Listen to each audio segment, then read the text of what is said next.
Bendiciones para todos. Nuevamente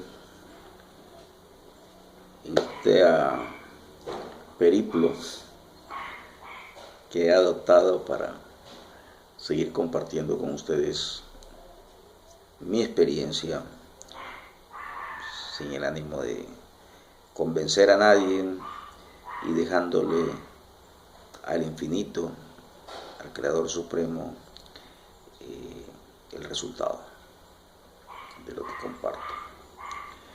Hoy me toca un tema bastante álgido, bastante controversial, pero reitero siempre lo mismo, lo importante es la intención, y mi intención es el amor, la armonía, la comprensión, la compasión.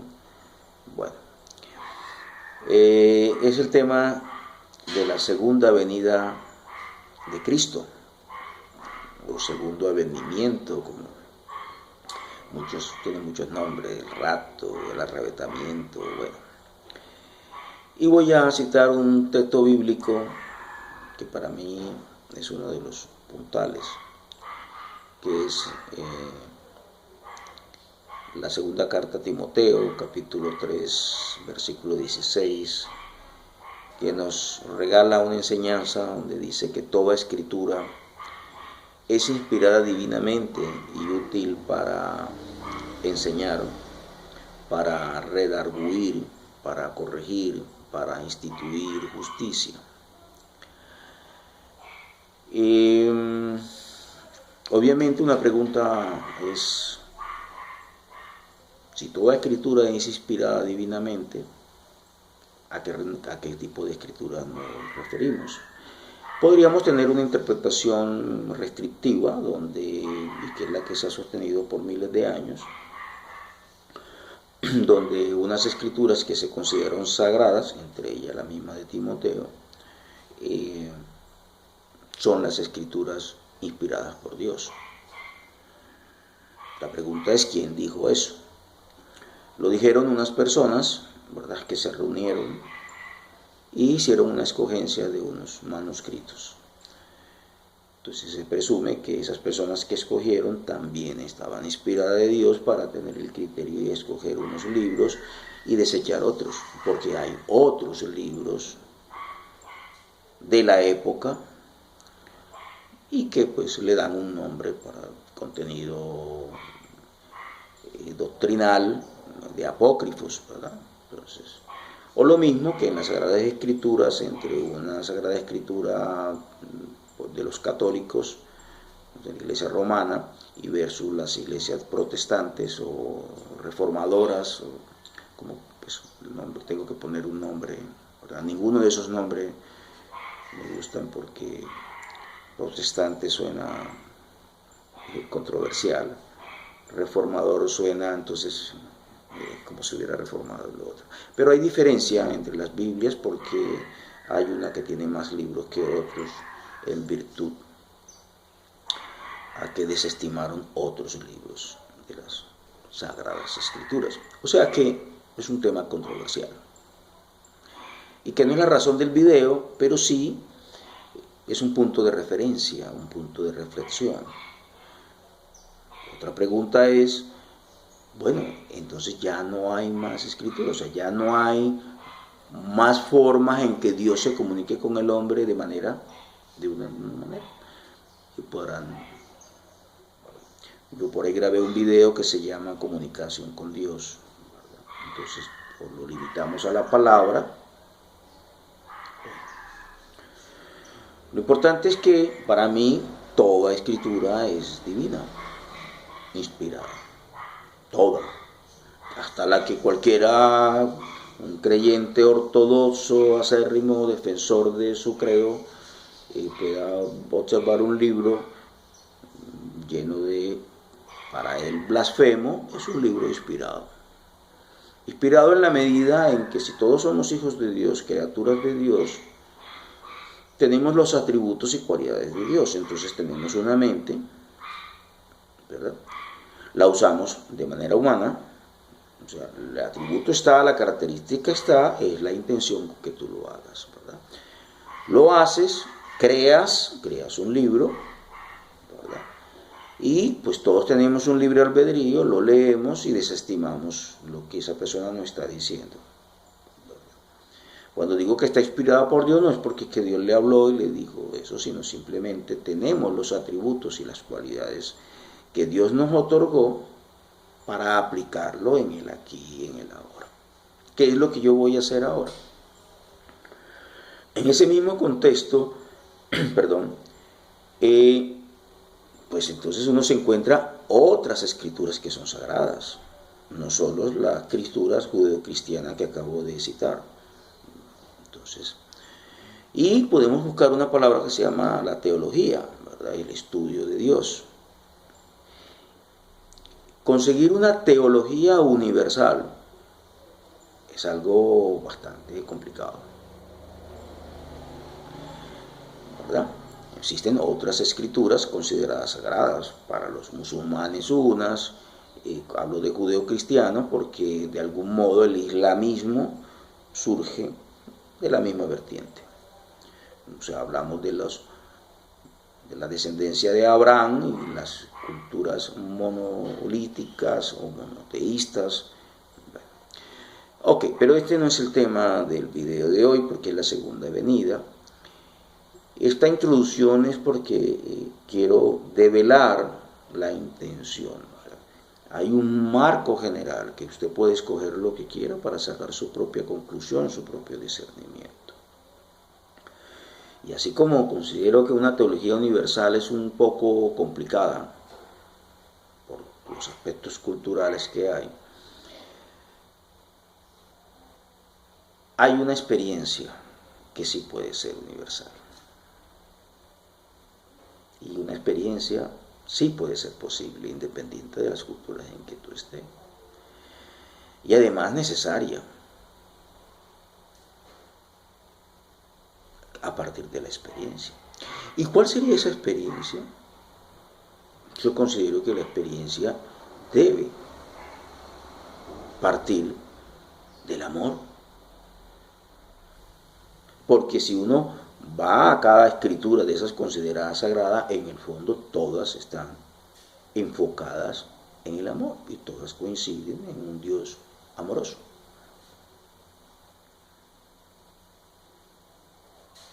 Ya haré otro video sobre la famosa regla de oro, sacando textos bíblicos, pues, bíblicos hablando en el costumbrismo de Occidente, ¿verdad? Entonces, bien, la experiencia es sugerida, es necesaria, pero para tener una experiencia hay que hacer elecciones, y esas elecciones hay que hacerlas intelectualmente. O sea que nosotros, aprovechando ese atributo que tenemos de nuestra mente, si la entrenamos adecuadamente, pues va a tener experiencias también adecuadas. Es nuestra elección la que determina. Hecha esta introducción a partir de la experiencia, voy a tocar una serie de citas bíblicas expuestas por muchos que entran a cuestionar el tema de la segunda venida de Jesús. No es mi intención entrar a cuestionarlo, simplemente hacer un marco de referencia para que cada quien vaya, lo lea y saque su propia conclusión. Entonces, en las primeras escrituras, buscamos las primeras escrituras. Puede encontrar uno que en Corintios 7, 29, 31 se dice: pero digo, hermano, que el tiempo es corto. Y sigue una serie de cosas. Los que tienen esposas, bueno, si no la tuviesen. Porque la apariencia de este mundo se pasa, ¿verdad? De hecho, en esa parte, si ustedes vayan y léansela, los esposos, los que no son esposos, los solteros, permanezcan así porque el tiempo es corto. Algo como muy del presente, ¿verdad? No algo del futuro. Primera de Corintios 10, 11. Y están escritas para amonestarnos a nosotros, a quienes ha alcanzado los fines de los siglos. Que los fines de los siglos, que son interpretados como la muerte o el fin de los tiempos, bueno, Volvemos a lo mismo. Toda escritura sirve para arguir, para reprender. Y es esa generación la que lo generó. Primera de Tesalonicenses 4, 16, 17. Léanselo, ¿verdad? En un fragmento, los muertos en Cristo resucitarán primero, luego nosotros, los que vivimos, ¿verdad? Nosotros los que vivimos, ¿verdad?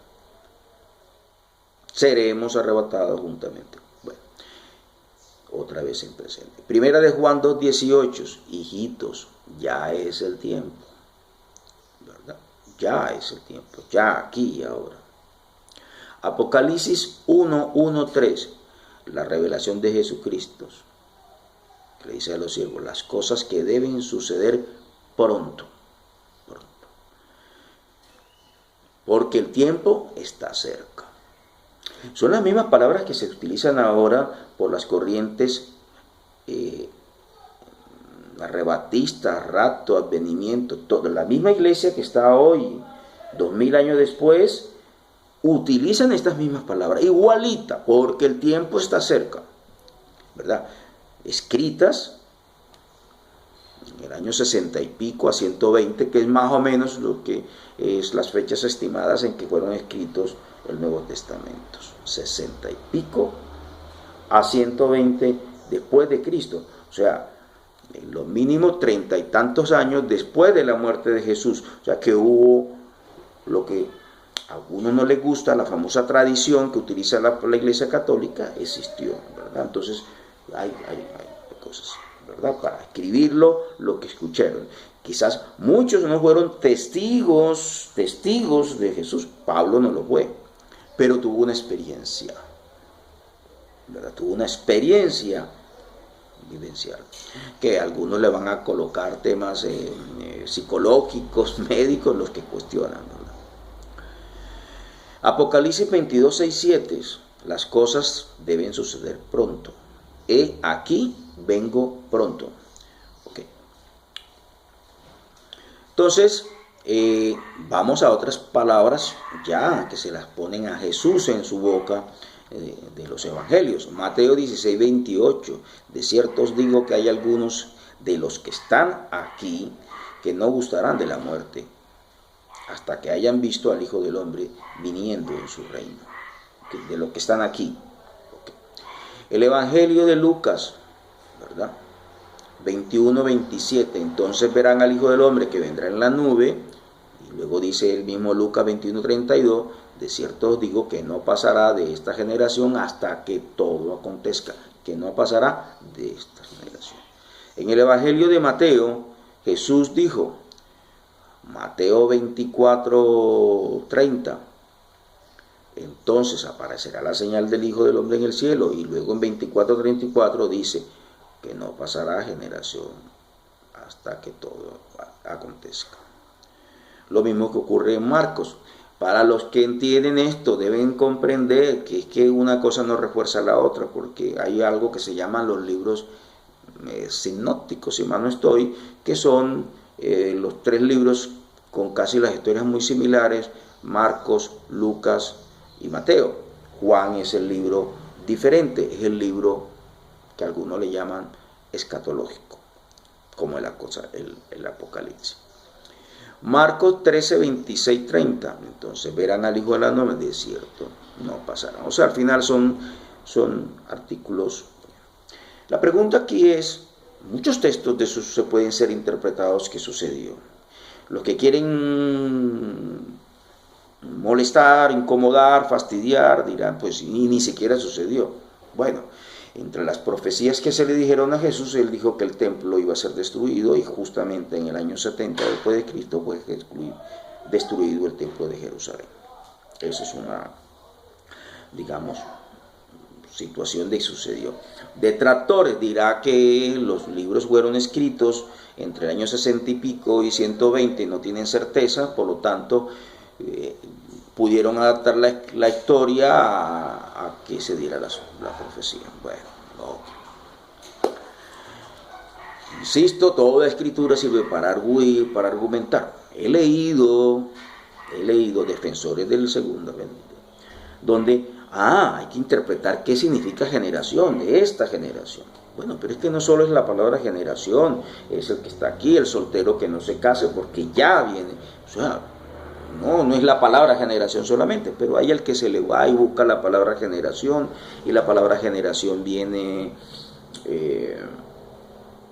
no sé, del hebreo, del griego, y dice que generación es, digamos, y ya te la pone como si fuera una raza.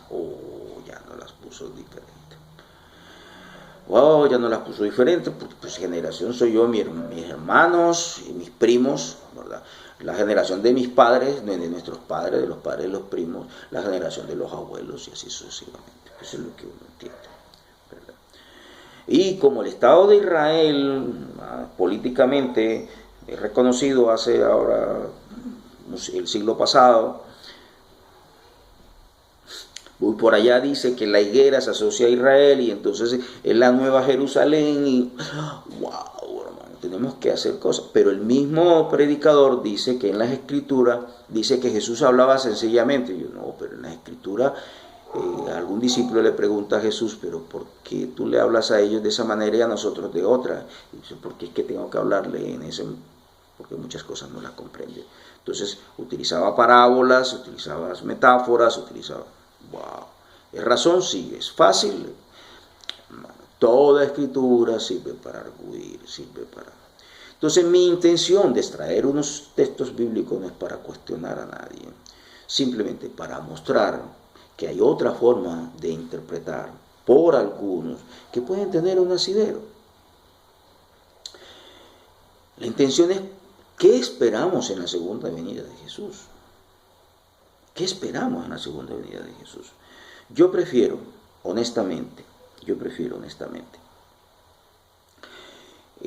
de mi experiencia de relación que tengo con Dios. No soy creyente desde mi niñez. Bueno, aclaración, aparentemente mi niñez sí, ¿verdad? Niñez hasta cierta edad, adolescencia, preadolescencia diría yo, sí, con seguridad preadolescencia, 12, 13 años, ya había roto en mi sistema de creencia con cualquier divinidad y ya tenía otro tipo de ideología, ¿verdad? Y cuando ya pasé a estudios superiores, pues ahí sí rompí totalmente y me consideré determinado, me autodominé un ateo. Okay. Bueno. Entonces he trasegado, he leído mucho, he estado aquí, he leído en la vertiente, por lo tanto tengo una experiencia de relación con Dios. ¿Qué pasa? Con una anécdota de cómo sucede ese proceso de conversión, pues que no es el video. Y hoy soy un creyente, no religioso, no estoy adscrito a ningún credo religioso, aunque pasé por un credo religioso como fue la Iglesia Católica. Entonces yo prefiero quedarme en la resurrección para tratar de comprender qué es eso de la segunda venida de Jesús. Ni me quedo en ese presente histórico, porque aceptarlo podría decir entonces, como no sucedió nada de eso, excepto la destrucción de... Pero como tiene esto, entonces pues Jesús es falso. No me voy hasta allá, ¿verdad? Pero ¿cuál es el mensaje? El mensaje es para un tiempo o es para un no tiempo. Y le abriría la brecha a que digan, precisamente si es un no tiempo, entonces va a pasar ahora. Bueno, depende de la intención que usted quiera ponerle, ¿verdad? ¿Lo quiere hacer con una intención de amor o de miedo? Esa es la reflexión que yo quiero llegar. Y para mí, mi experiencia, la que trato de compartir, parte de la resurrección. Y que la resurrección no es nada más y nada menos que la superación de la creencia de la muerte. pero no de la muerte, como la comprenden la mayoría, de que es la muerte de este cuerpo. De hecho, en el segundo venimiento, y hablan de arrebatamiento, entonces hablan de una serie de signos, ¿verdad? Y entre los signos está que los muertos resucitarán de la carne, ¿verdad? Sobre la carne. La resurrección como un despertar, como un renacimiento, como un cambio de parecer respecto a qué significa este mundo, este aquí y ahora que estamos viviendo. La resurrección como una afirmación de la vida misma, que la vida misma es la negación de la muerte.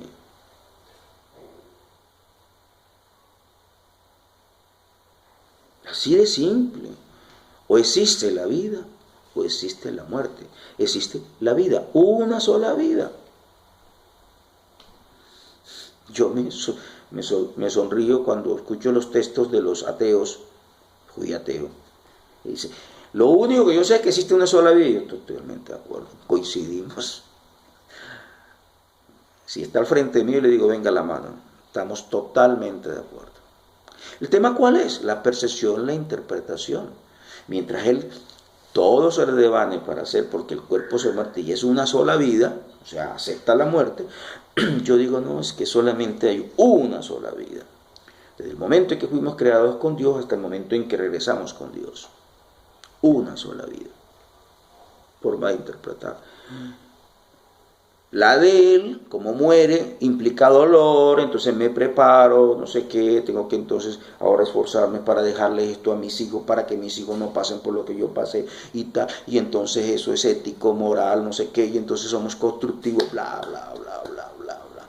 Y hay dolor, y hay miedo, y tal, y hay miedo a la muerte y todo. Yo prefiero no tenerle miedo a la muerte.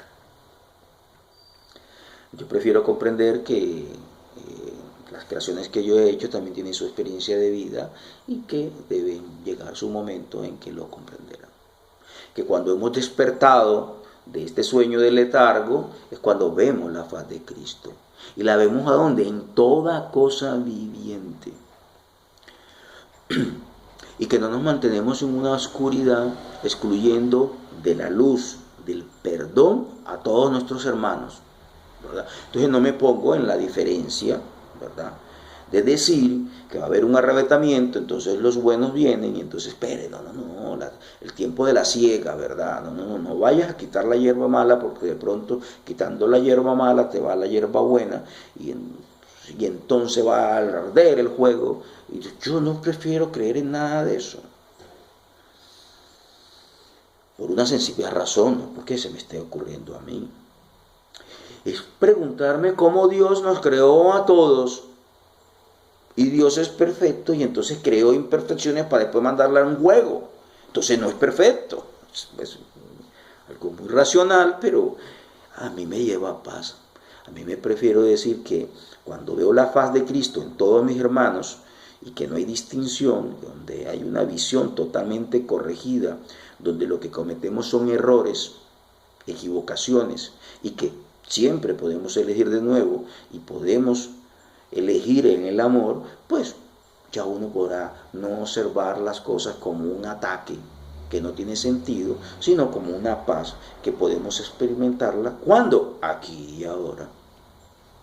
Que el cielo y el infierno como tal no existe.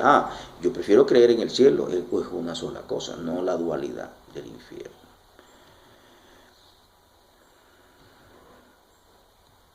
Yo creo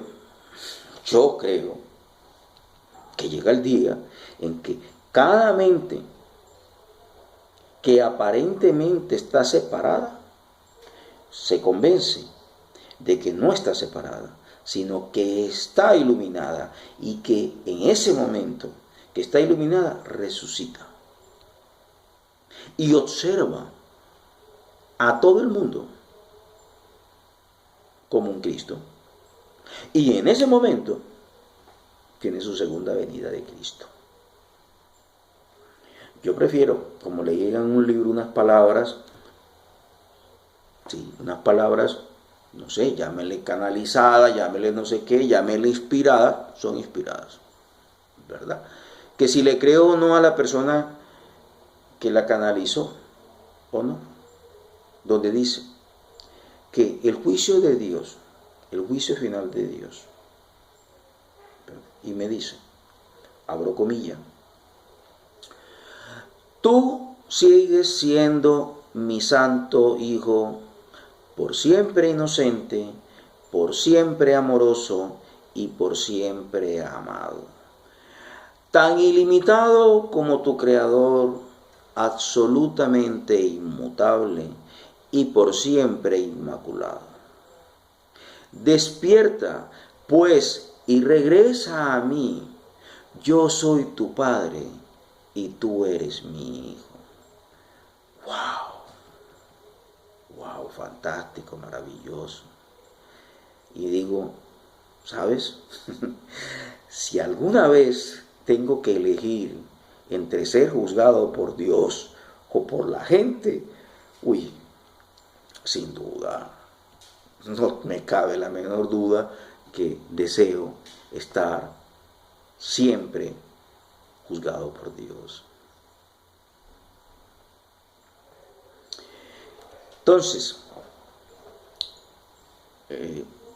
voy a hacer un break porque ya sé que lo que tengo que compartir,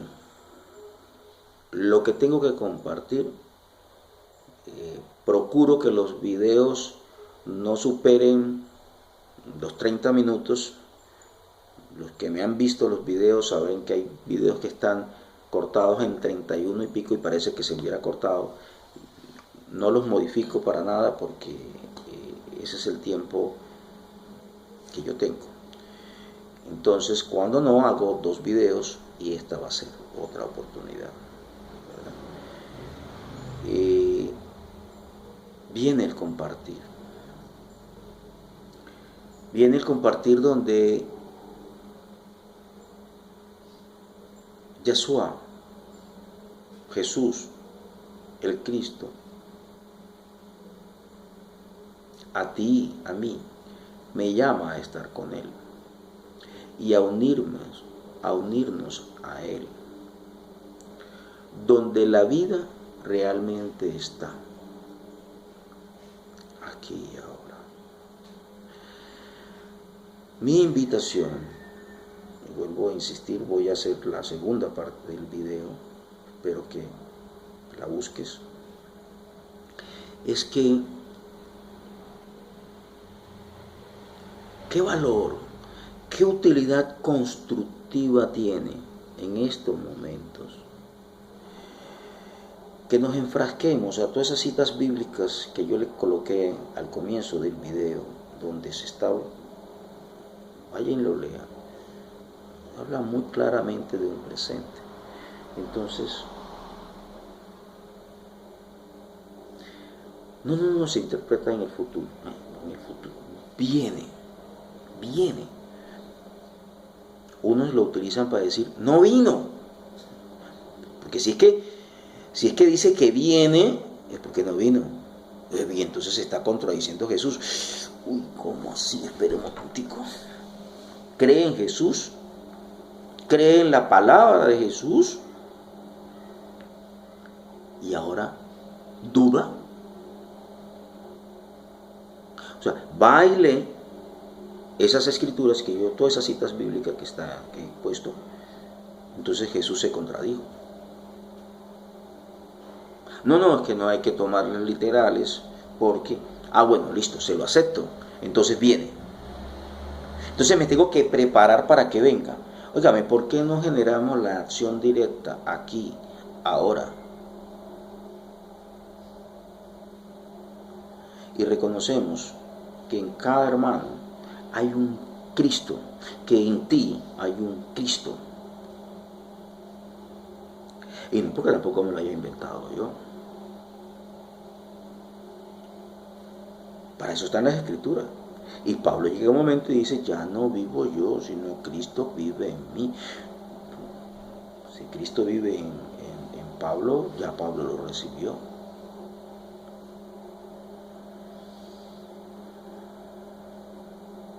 el ser crístico.